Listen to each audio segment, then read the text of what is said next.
artiști, a way to truly explain or to show us what they saw. Ei nu au cum să descrie exact ce au văzut ei în acel moment. And what they saw was something that couldn't even be described. Și ce au văzut ei nici nu putea fi descris. They couldn't say God looks like this. Nu au putut spune Dumnezeu arată așa. He shows himself like this. El se prezintă în acest fel. They said it's like the clearness of the sky. A fost ca și claritatea cerului. They could see, but they couldn't see. Au putut vedea, dar n-au putut vedea. They saw only his feet, which were set upon a pavement of sapphire. Au văzut doar picioarele lui care au fost așezate care stăteau asupra unui pavaj de For safir. us to understand the holiness of God, we must understand that the holiness of God is magnificent. Ca noi să putem înțelege sfințenia lui Dumnezeu, trebuie să înțelegem că sfințenia lui este ceva minunată. Well, if they saw God, weren't they going to die? Ceva magnific.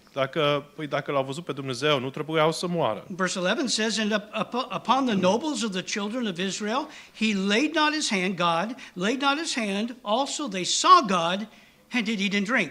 Și pe versetul 11 spune și peste nobilii copiilor lui Israel nu și-a pus mâna, ei de asemenea au văzut pe Dumnezeu și au mâncat și au băut. In other words, they got to go home for dinner. În alte cuvinte, au putut să meargă acasă și să mănânce. Though they had been in the very presence of God and seen his throne room, Deși au fost în prezența lui Dumnezeu și au văzut tronul lui, they continued in their lives. au continuat cu viețile lor.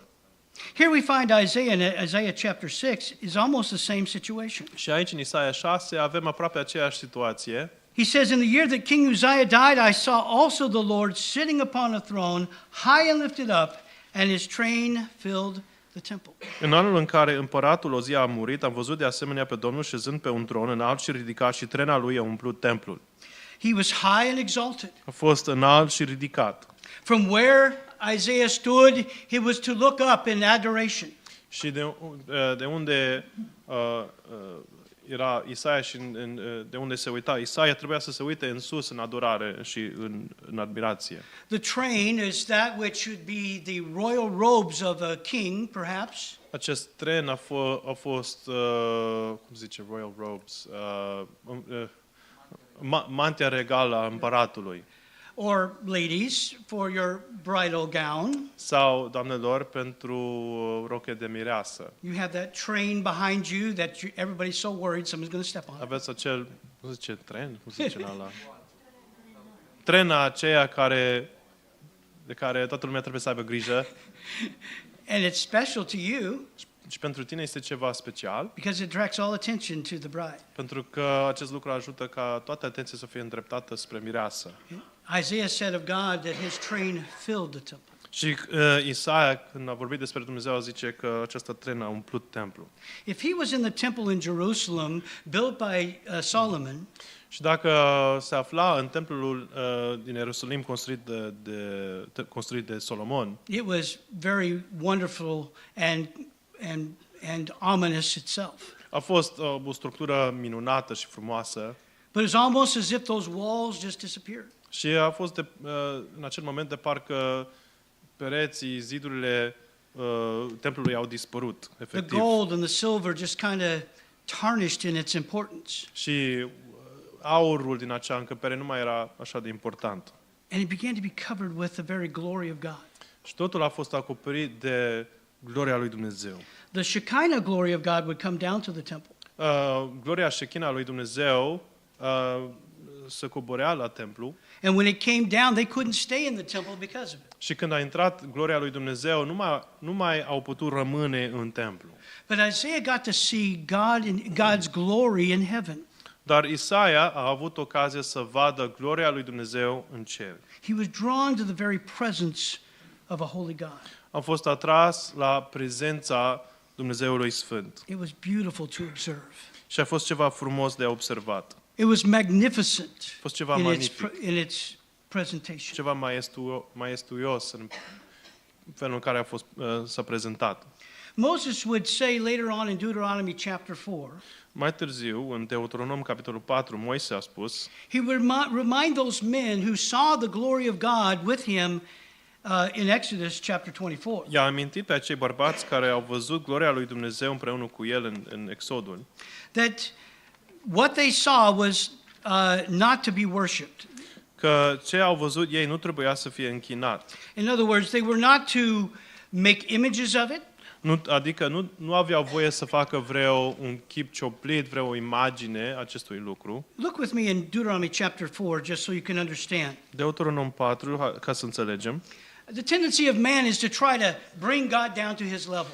Tendința omului este să îl coboare pe Dumnezeu la nivelul lui. So God never let Moses, he never let Isaiah see him in his essence.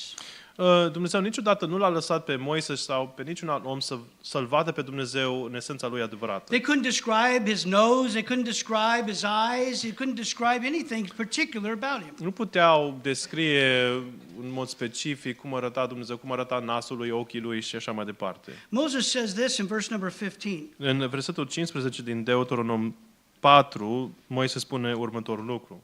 And remember that thou wast a servant in the land of Egypt, and that the Lord thy God brought thee out thence from through a mighty hand and by a stretched out arm. Therefore the Lord thy God commanded thee to keep the Sabbath day.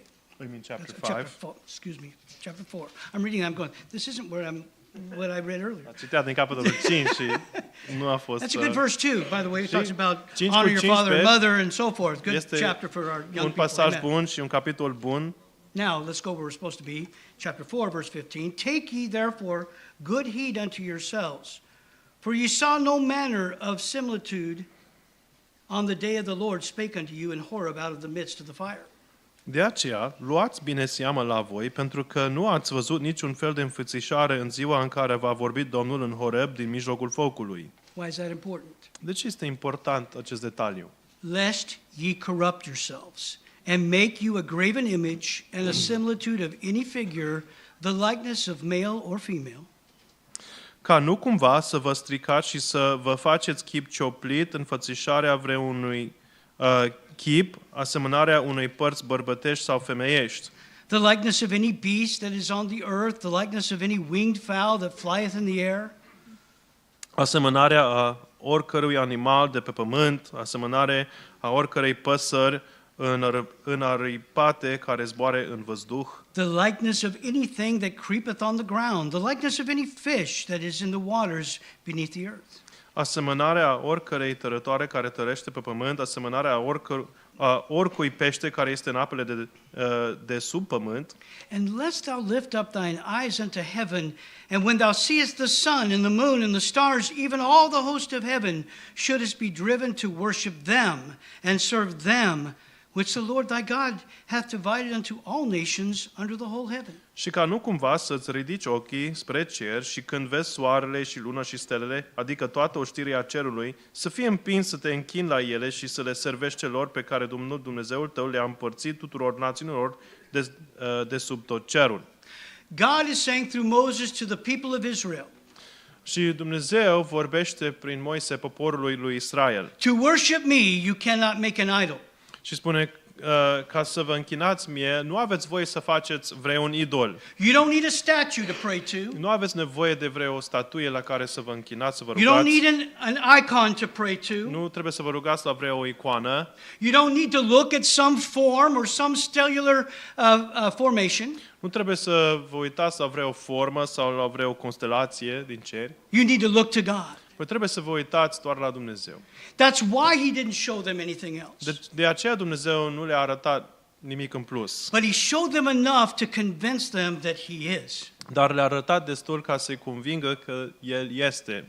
And to cause a change in their lives. Și ca să provoace o schimbare, ca să facă o schimbare în viețile lor. God took care to preserve them from all incentives of idolatry. Dumnezeu a avut mare grijă să îi ocrotească, să-i păzească de vreun indiciu că ar trebui să facă vreun idol. While he gave them the fullest proof of his existence. Dar în același timp le-a dat o dovadă pe deplină că El există. The Jews came to Jesus one day and give us a sign, they said. Iudeii au venit într-o anumită zi la Isus și au spus, dă-ne un semn. Only those who are fearful, those who are unbelieving need a sign. Doar cei care sunt necredincioși au nevoie de un semn. He said, believe. El spune, doar să credeți. Those of you that put your faith and trust in the Lord Jesus Christ, I don't believe you've ever seen him physically. Voi, cei care ați încrezut în Domnul Iisus Hristos, eu nu cred că niciunul dintre voi nu l-ați văzut vreodată. Yes, I've met people who said, yes, I saw him. Da, am făcut cunoștință cu anumiți oameni care au spus, da, l-am văzut pe Iisus. I can say categorically, no, you didn't. Și pot să vă spun categoric că nu l-ați You văzut. may have dreamed something. You may have thought that was God. Poate ai visat ceva, poate ai crezut că l-ai văzut pe Dumnezeu.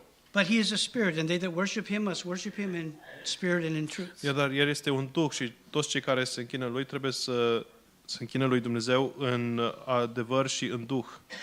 Would some see Jesus besides the disciples and the ones living that day, in his day?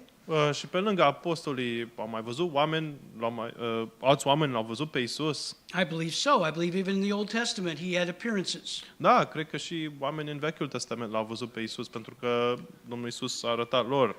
John saw him in Revelation chapter 1. Ioan l-a văzut pe Iisus în Apocalipsa 1. But the important thing isn't to see him, a Dar physical him. The important thing isn't to see him physically. Cel mai important lucru nu este să îl vedem pe El fizic. It is to know him. Cel mai important lucru este să-L cunoști. So, well, how can I know him if I don't see him? Bun, poate spui, dar cum să-L cunosc dacă nu-L văd?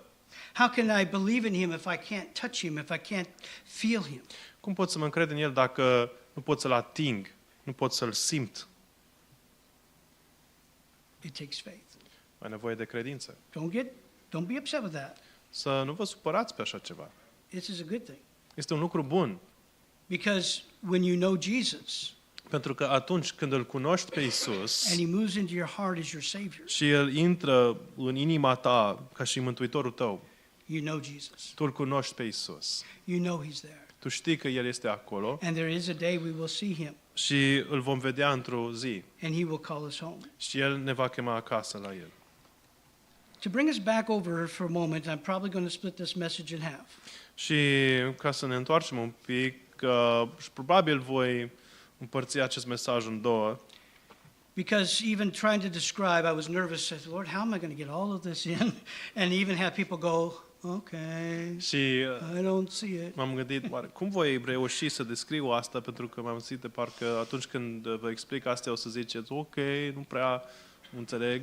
I need to point out something rather important in this culture and even in America and really all over the world.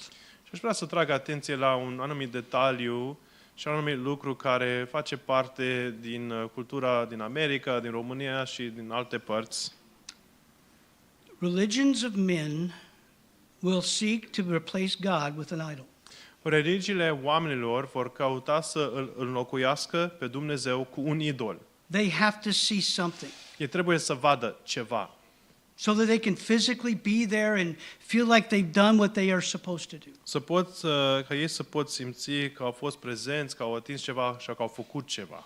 Whether they are in a major city of a Catholic country where people will go across the courtyard to the citadel to kiss the toe of a statue. Indiferent că se află într-un oraș mare, într-o țară catolică și ei trec peste stradă să meargă la biserica cea mare ca să pupe degetul mare de la o statuie.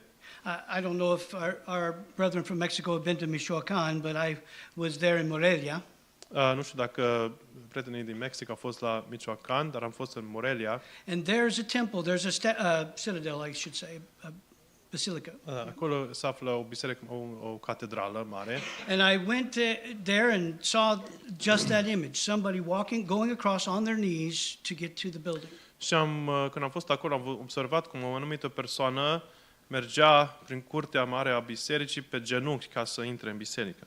I had never seen that before. Eu niciodată nu am mai văzut așa ceva. There would be spots of blood all behind him because his knees had begun to bleed as he crawled that way. Și în urma lui rămâneau pete de sânge pentru că genunchii lui a fost așa, deja curgea sânge din ele. I asked the missionary, why are they doing that? Și am întrebat pe misionar, de ce face așa ceva? They believe that they are doing penance for their sin and this is something God wants them to do.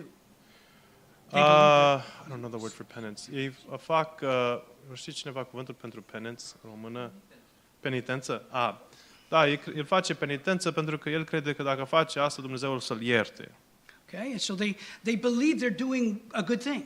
El crede că face un lucru bun. That even God requires that of them. Și el crede că Dumnezeu cere asta de la el. He said that's not even the worst of it. Dar asta nu e chiar cel mai rău lucru. Let's go inside where he's going. Haideți să intrăm în catedrală să vedem ce mai The face. patron saint of that cathedral was Joseph. Și sfântul patron al sfântul acelei catedrale a fost Iosif. And as they got he said, let's go inside, I'll show you something. Haideți să intrăm să vă arăt ceva. He said, do you see the statue's toes? Vedeți degetele statuiei? I said, he doesn't have any. Nu mai are niciun deget. Yeah, you're right. Dar ai dreptate. It's been kissed so much, A fost pupat de atâtea ori there's nothing left. încât s-au erodat efectiv. Nu mai sunt acolo. I thought, I can't understand that. Nici nu pot să-mi imaginez. Don't they know that is not really Joseph? It's not really what God would require? Oare nu știu ei că asta nu e de fapt Iosif și că Dumnezeu nu cere așa ceva de la ei? No, because we as human beings seek such a thing. Nu, pentru că noi, ca și oameni, noi căutăm așa ceva. I can't just trust God and just ask him to forgive me. That's cheap. Nu pot să mă încred pur și simplu în Domnul și atâta tot, pentru că asta pare să fie ceva ieftin. I have to do something. Este prea ușor, trebuie să fac ceva. If I show that I'm truly sorry for my sin, God has to forgive me. Dacă arăt prin ceva fapte că de fapt eu sunt mi-e rușine de ce am făcut, Dumnezeu trebuie să mă ierte. Or you go into a small church and you kiss an icon, that's the same thing. Și dacă intri într-o vreo bisericuță și pupi o icoană, este exact același lucru. You're trying to show God how sincere you are. Încerci să dovedești lui Dumnezeu cât ești de sincer. He knows your sincerity. El știe deja cât ești de sincer. But he also knows you're sincerely wrong. El cunoaște că tu ai greșit în sinceritatea ta. Please don't get mad at me. Nu te supăra pe mine. I'm not saying that because I'm American and I didn't grow up in this Eu culture. nu spun asta doar pentru că sunt american și nu am crescut în cultura asta. We Americans and others have our idols too. Noi americanii avem idolii noștri. Maybe it's money, Poate că sunt banii, maybe it's power, poate puterea, maybe it's to be somebody in everybody's eyes. poate să ajungi cumva faimos. But that is not any different than those who seek to worship an idol. Dar asta nu diferă deloc de cei care vor să se închine unui Their idol. pursuit, their direction is not what God has asked for. Direcția vieții lor nu este ceva cerut de Dumnezeu. So listen to this. Deci vă rog să ascultați următorul lucru. If God doesn't want us to do those things, then why are so many religions like that? Dacă Dumnezeu nu cere aceste lucruri de la noi, de ce sunt atâtea religii care fac asta? From the Buddhists to the various religions of the world, De la religia Buddha până la toate celelalte religii din lume, there's something they have to do to get saved. toți încearcă să facă lucruri ca să fie mântuiți. But God so loved the world that he gave. Dar fiindcă atât de mult a iubit Dumnezeu lumea, încât El a dat. He offered salvation, El ne-a oferit mântuirea. not to be earned, Nu ne-a oferit un lucru care poate să fie câștigat de noi, but to be received by faith. dar este un lucru care trebuie să fie primit prin credință. Turn if you would to John chapter 1. Haideți să deschidem la Ioan 1. John chapter 1 and verse number 12. Ioan 1 cu 12. But as many as received him, to them gave he power to become the sons of God, even to them that believe on his name. Dar tuturor celor ce l-au primit, adică celor ce cred în numele Lui, le-a dat puterea să devină fiii lui Dumnezeu. Which were born, not of blood, has nothing to do with your ancestry, Care au fost născuți nu din sânge, adică asta nu are nimic de a face cu ce strămoșie ai, which were born not of the will of the flesh. nici din voia cărnii, It has nothing to do with your efforts, your good works, your good deeds, nu are nimic de a face cu efortul tău, cu faptele tale bune, nor of the will of man. nici din voia omului. I can receive absolvation. What's the word? I could be absolved of my sin by someone's declaration. Cineva poate să îmi ia toate păcatele printr-o declarație. The only way I can be born is of God. Singurul mod prin care pot să fiu născut este prin Dumnezeu. And the Word was made flesh and dwelt among us, and we beheld His glory, the glory as of the only begotten of the Father, full of grace and truth. Și cuvântul a fost făcut carne și a locuit printre noi, plin de har și de adevăr. Și noi am privit gloria Lui, glorie ca a singurului născut din Tatăl. The Lord Jesus Christ became sin for us. Domnul Iisus Hristos a fost făcut păcat datorită noastră, pentru It was noi. our sin that put Him on the cross. Păcatul nostru l-a pus pe El pe cruce. He died in our place and received the punishment of our sin. A murit în locul nostru și a primit pedeapsă păcatului nostru. He died, was buried, but He rose again. A murit, a fost înmormântat, dar a înviat. And He did all that not so that I can go into some room and pray to a picture, to an idol, or to anything else. Și a făcut toate acestea nu ca să mă duc vreo încăpere, ca să mă închin unei icoane sau unei statuie sau unui chip cioplit. Or I try to be as good a person as I possibly can so that my good works outweigh my bad works. Sau ca să încerc să fiu cât de bun pot să fiu, ca faptele mele bune să fie mai grele în ziua judecății decât faptele mele rele. Let's see if you're even willing to participate. Dar haideți să vedem dacă sunteți chiar doritori să participați. How many of you have ever sinned ever in your life? Raise Câți your dintre hand. voi ați păcătuit vreodată, măcar o dată în viață? Okay. You've sinned at least once, okay? Măcar o dată ai făcut You know, un păcat, măcar. Wives, if your husband's hand is down, you can lift it up for him. Și dacă You mâna probably soțului know. tău Yeah, okay. încă nu a fost ridicat, poți să ridici mâna lui soțul. Everyone has sinned. Fiecare a păcătuit. No matter what that sin is, it is what Jesus paid on the cross. Indiferent de ce păcat ai comis, Iisus a plătit pentru acel păcat pe cruce. If all of my sin, and they are many, Și dacă toate păcatele mele, și sunt multe, has been put upon Jesus and it's been paid for by His blood, au fost puse asupra lui Iisus și El a plătit pentru ele cu sângele Lui, how dare I come and say, let me pay for it? cum pot să mă îndrăznesc eu să vin, să spun, lasă-mă pe mine să plătesc pentru Oh, no, wait, păcatele God, mele. my sin's too big. Nu, Doamne, păcatele mele sunt prea mari. Oh, I need to do it for myself. Sau eu trebuie să fac asta pentru mine. What does that say of His holiness? Asta ce spune despre Sfințenia lui Dumnezeu? It's not good enough. Că nu e destul de bun, nu e destul de mult. Nu e îndeajuns. But Jesus became sin for us who knew no sin. Dar Iisus a fost făcut păcat, cel care nu a cunoscut păcatul, e 1 Corinteni 5 sau 2 Corinteni 5. That we might be made the righteousness of God in Him. What 2 verse is Corinthians that? 5:21. 1 Corinthians 2 Corinthians 5, what? 21. Oh, that's right, I was on the wrong. Da, fiindcă pe cel ce nu a cunoscut păcat, l-a făcut păcat pentru noi, ca noi să fim făcuți dreptatea lui Dumnezeu, 2 Corinteni 5 cu 21. What did Isaiah see? Ce a văzut Isaia? He saw God, L-a văzut pe Dumnezeu. His throne, A văzut tronul lui Dumnezeu, high and lifted up. înalt și ridicat. His train filled the temple. Trenul lui a umplut templul. He saw everything that he could see, A văzut tot ce a putut vedea, but there's so much he couldn't see. dar a fost foarte multe care nu puteau fi văzute de el. The temple was full of smoke. Templul a fost plin de foc. He saw the color, de he saw fum. the lights, he saw the seraphims. We'll talk about them next A week. văzut serafimii, a văzut culorile, a văzut lumina. But God sent His Son to be seen. Dar Dumnezeu l-a trimis pe Fiul Său ca să fie văzut. He became man that He might die in our place. A devenit un om ca să poată să moară în locul nostru. The holiness of God is seen in Jesus. Sfințenia lui Dumnezeu se observă, este văzută în Isus Hristos. The invisible God was made apparent through Jesus. Dumnezeu cel invizibil s-a arătat prin Isus Hristos. And he came so that you can be saved. Și a venit ca tu să poți să fii mântuit.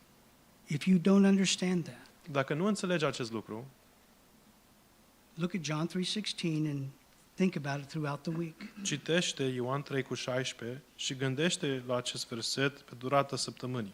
God loves you, Dumnezeu te iubește pe tine and Jesus came to die for you. și Isus a venit ca să moară pentru tine. He died for me. El a murit și pentru mine.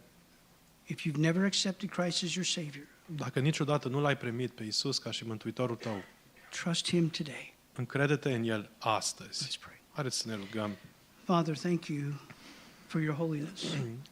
Tată Ceresc, îți mulțumesc pentru sfințenia ta. It is too magnificent for us to even fully understand. Este un lucru prea măreț pentru noi. Nu avem cum să înțelegem acest lucru. But you sent your only Son. He left the throne of glory to become a man.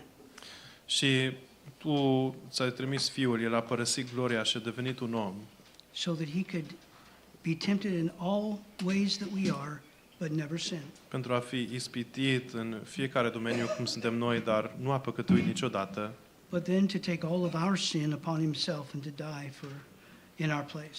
dar a făcut toate acestea ca să poată lua asupra Lui păcatele noastre și să le plătească, So that he could offer to me and to everyone here forgiveness of sin by faith in Christ. ca să ofere fiecăruia dintre noi, fiecare persoană care este aici, viață veșnică în El. Lord, help us understand Doamne, ajută-ne să înțelegem just how holy you are. cât ești de sfânt What it was for you to do this. și ce a însemnat și cât de mult ai plătit să faci asta. Why you hid yourself from those who would possibly worship the idols.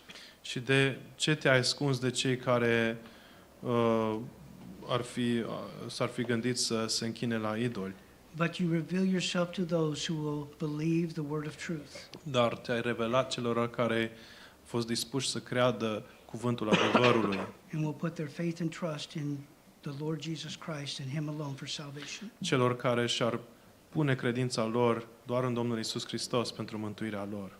We ask that, Lord, if there is someone who needs Christ, that they today would be saved. Ne rugăm, Tată, dacă este cineva aici care are nevoie de Domnul Isus ca și mântuitorul lor, ajută-i să-L primească pe Domnul Isus astăzi. We ask this in Jesus' precious name, amen. Cerem toate acestea în numele scump al lui Isus. Amin. Amen. Let's stand together. Haideți să ne ridicăm în picioare. We're going to sing softly and tenderly. Vom cânta plin de iubire, Isus azi te cheamă. Brother Nibby leads us in this song. I'll be stepping down here. Și în timp ce fratele Nibi ne conduce în această cântare, o să mă aflu aici în față. If you would like to have someone take the Bible and show you how you can know Christ as your personal Savior, Dacă ai o dorință ca cineva să ia Biblia și să-ți arate cum poți să fii mântuit, I encourage you to come to me, te încurajez să vii în față la mine. or you can even go into the back and I'll see you there and I'll have someone come to you. Sau dacă vrei, poți să mergi și chiar în spate și acolo o să chem pe cineva să vă ajute. The important thing is to see Jesus, Cel mai important lucru este să îl vezi pe Isus to know He loves you, și să știi că te iubește and trust Him as your Savior și today. să te încrezi în El ca și mântuitorul tău As we personal. sing. În timp ce cântăm.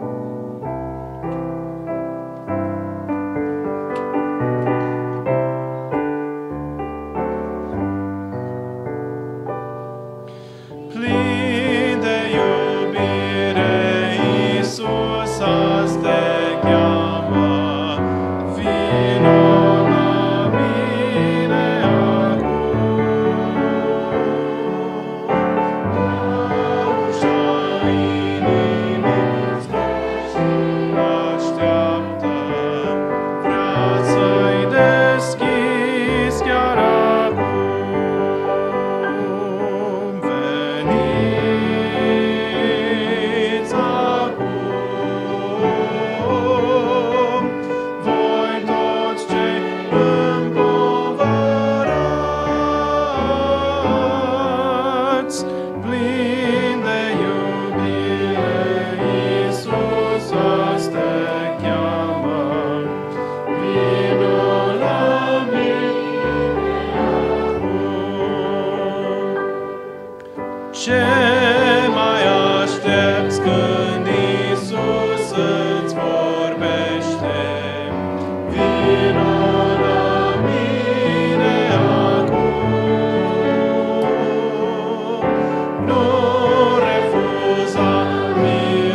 celor care ne-ați urmărit prin intermediul internetului, ne bucurăm că ați ales să urmăriți serviciul nostru. If you're in the area, we'd love to have you come visit us here at our services. Dacă vă aflați vreodată prin zonă, sunteți aici la Timișoara, ne-am bucurat mult de tot să veniți să ne faceți o vizită. If you have a question or you'd like to communicate with us, go to our website bblt.ro and send us a message or give us a phone call. Și dacă aveți vreo întrebare sau vreți pur și simplu să comunicați cu noi, puteți să găsiți datele noastre de contact la site-ul nostru bBLT.ro și puteți să ne trimiteți un e-mail așa. The same for you all here too. You can go to the website Și and la find fel, information there too. Okay. pentru toți cei care sunteți aici, puteți Lord să bless găsiți mai you. multe Have a informații wonderful acolo. week, and we'll be back on tonight at 6 o'clock. Domnul să vă binecuvânteze și o să avem din nou fluxul live seara aceasta la ora 18.